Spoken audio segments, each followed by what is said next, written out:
Hello students.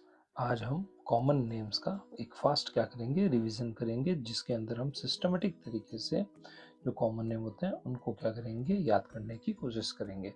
Common name जो होता है दो पार्ट से मिलकर बनता है। पहला पार्ट होता है वर्ड रूट, ठीक है। ये हमारे पास में प्रिंसिपल चेन में कितने कार्बन है उनको रिप्रेजेंट करता है। और दूसरा होता है सफिक्स, अलग अलग फंक्शनल ग्रुप के लिए अलग अलग सफिक्स होते हैं। इसको मैंने दो टेबल में आपको क्या कर रखा है, दिखा रखा है। तो वर्ड रूट अगर देखा जाए तो कॉमन नेम में एक कार्बन को फॉर्म कहा जाता है। आपने नाम सुना होगा फॉर्मिक एसिड, फॉर्मेल्डिहाइड। तो ये फॉर्म किसको रिप्रेजेंट करता है, एक कार्बन को रिप्रेजेंट करता है। एसिड जो होता है वो दो कार्बन को रिप्रेजेंट करता है, एसिटिक एसिड आपने नाम सुना होगा। तीन कार्बन को प्रोपियोन, चार कार्बन को ब्यूटायर, पांच कार्बन को वेलर बोलते हैं।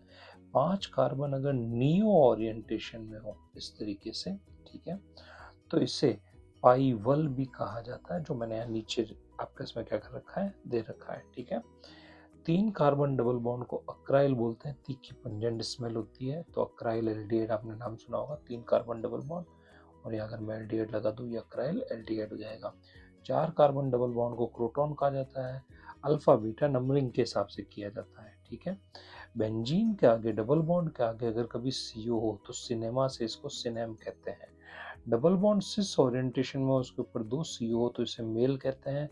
डबल बॉन्ड ट्रांस ओरिएंटेशन में उस पर दो सीओ तो फीमेल नहीं, उसे फ्यूमर कहा जाता है, ठीक है। ऐसे ही हमारे पास में जो डाई आपका इसमें कार्बोक्सिलिक एसिड होते हैं उनको ओम्स गैप से याद किया जाता है, OMSGAP। तो दो कार्बन और CO तो उसे O से ऑक्सैलिक कहते हैं। तीन कार्बन CO को मेलॉन, चार कार्बन सक्सीन, पांच कार्बन ग्लूटायर, छह कार्बन एडीप और सात कार्बन को पाइमल कहा जाता है। और नियो ओरिएंटेशन वाले को पाइवल कहा जाता है, ठीक है। सेलिसाइल कहा जाता है आपके पास में अगर OH और CO आजू बाजू तो सेलिसाइल बोलते हैं, ठीक है। दो CO आजू बाजू और एक एमी ग्रुप अगर हो तो इसे पायरुविक एसिड आपने नाम सुना होगा, उसमें ऐसे COH होता है, ठीक है। बेंजीन के ऊपर अगर आप एक कार्बन लगा दें, इसे टोलुइन बोलते हैं। अगर इसकी एक वैलेंसी फ्री कर दें तो इसे बेंजाइल कहते हैं। इसकी दो वैलेंसी फ्री कर दो H हटा के तो इसे बेंजल कहते हैं। तीनों H हटा के तीन वैलेंसी फ्री कर दो तो बेंजो बोलते हैं। तो बेंजाइल, बेंजल और बेंजो। सफिक्स के अंदर कार्बोक्सिलिक एसिड को हम इक एसिड कहते हैं, एल्डिहाइड को एल्डिहाइड कहते हैं, COX को हम लोग आइल हैलाइड कहते हैं। एस्टर में सबसे पहले ये जो अल्काइल होता है इसको मिथाइल इथाइल प्रोपाइल बोलते हैं। और इधर वाले कार्बन की चेन को, यहाँ वाले एक कार्बन को फॉर्म एसिड प्रोपेन ब्यूटायर लिख के और लास्ट में 8 लगा देते हैं, ठीक है। अमाइड को अमाइड कहते हैं, एनहाइड्राइड को एक एनहाइड्राइड कहते हैं और साइनाइड को ओ नाइट्राइल कहा जाता है। अब हम यहाँ पे कुछ कॉमन नेम देखते हैं, जैसे एक कार्बन को फॉर्म और उसके बाद में उसका एसिड बनाते हैं। तो एक कार्बन का एसिड जो होगा वर्ड रूट उठाएंगे फॉर्म और आगे लगा देंगे एक एसिड, फॉर्मिक एसिड हो जाएगा। एक कार्बन का अमाइड होगा तो फॉर्म और अमाइड हो जाएगा, फॉर्म और एल्डिहाइड हो जाएगा। इथाइल फॉर्म और एट हो जाएगा। इथाइल इधर आएगा फॉर्म और पीछे लगा देंगे एट लगा देंगे। तो दो कार्बन को हम क्या बोलेंगे, दो कार्बन को हम एसिड और एक एसिड बोल देंगे, एसिटिक एसिड हो जाएगा। दो कार्बन के अमाइड को एसिटामाइड बोल देंगे, दो कार्बन के एल्डिहाइड को एसिड एल्डिहाइड बोल देंगे। ये इथाइल और एसीटेट हो जाएगा। इस तरह से आप तीन कार्बन चार कार्बन को देख सकते हो। हम आते हैं चार कार्बन डबल बॉन्ड को हम लोग क्या बोलते हैं, तो क्रोटॉन बोलते हैं। फंक्शनल ग्रुप के बाजू वाले कार्बन को अल्फा कहा जाता है। तो ये क्रोटॉन और एक एसिड हो जाएगा, लेकिन कौन सा, अल्फा क्रोटोनिक एसिड होगा, क्योंकि फंक्शनल ग्रुप के नेक्स्ट कार्बन को हम अल्फा कहते हैं।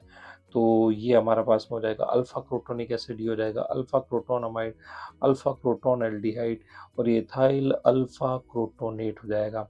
इसी तरीके से इसे हम बीटा क्रोटोन बोलेंगे, तो ये हो जाएगा बीटा क्रोटोनिक एसिड, ये हो जाएगा बीटा क्रोटोन अमाइड। ऐसे आप इनके क्या कर सकते हो, नाम दे सकते हो, ठीक है। तो वो सारी चीज़ आप यहाँ पे क्या कर लें, आराम से क्या कर लें, देख लें, इनके नाम दे दें। ये पाइवल कहलाता है, ठीक है। तो पाइवल और आपका इसमें एक एसिड तो पाइवेलिक एसिड हो जाएगा, ठीक है, नियो ओरिएंटेशन के अंदर है। ये पाइवल अमाइड हो जाएगा और ये पाइवल एल्डिहाइड हो जाएगा। पाइवल एल्डिहाइड के अंदर कोई अल्फा एच नहीं होता है, तो ये क्या नहीं करता, ये एल्डोल से रिएक्शन, एल्डोल रिएक्शन नहीं देता, क्योंकि एल्डोल रिएक्शन करने के लिए हमें अल्फा एच चाहिए, ठीक है। इस तरह से आप कुछ कॉमन नेम दे सकते हो। अब बेंजीन के बाजू वाले कार्बन से जब हमने एक वैलेंसी क्या कर दी, फ्री कर दी, ठीक है, तो इसे हमने बेंजाइल बोला। अब अगर अपन यहाँ पे OH लगा दें तो ये बेंजाइल अल्कोहल हो जाएगा। तो ऐसे ही अगर हम एक काम करें, बेंजीन के बाजू वाले कार्बन से अगर 2 वैलेंसी फ्री कर दें, ये 2 वैलेंसी फ्री कर दी और इसको हम O बना दें तो ये एल्डिहाइड बन जाएगा। तो ये क्या हो जाएगा, ये हमारे पास में बेंजल एल्डिहाइड हो जाएगा। तो ऐसे ही अगर मुझे कोई आज ये पूछे कि बेंजीन के बाजू वाले कार्बन से तीनों वैलेंसी फ्री कर दी, एक को CO बना दिया, एक को OH बना दिया, तो ये बेंजो और इधर से एक एसिड बेंजोइक एसिड हो जाएगा। तो यहाँ तक के ग्रुप को हम बोलेंगे बेंजो और फिर एक एसिड लगा देंगे। तो इस तरह से हम नाम दे सकते हैं। इसी तरीके से अगर हम लोग तीनों वैलेंसी फ्री करके और अगर यहाँ पे N लगा दें तो बेंजो नाइट्राइल कहलाएगा। तो इस तरह से हम कॉमन नेम क्या कर सकते हैं, दे सकते हैं। तो ऐसे ही अगर मुझे कोई आज ये पूछ ले कि मेरे पास में यहाँ पे C डबल बॉन्ड O और ET हो गया, तो हमने तीनों वैलेंसी फ्री कर दी तो बेंजो हो गया, ठीक है। लेकिन ये एस्टर है, सबसे पहले इथाइल आएगा, इथाइल बेंजो 8 इसका क्या रहेगा, इसमें नाम हो जाएगा। इस तरह से हम कुछ कॉमन नेम क्या कर सकते हैं, दे सकते हैं। That's okay.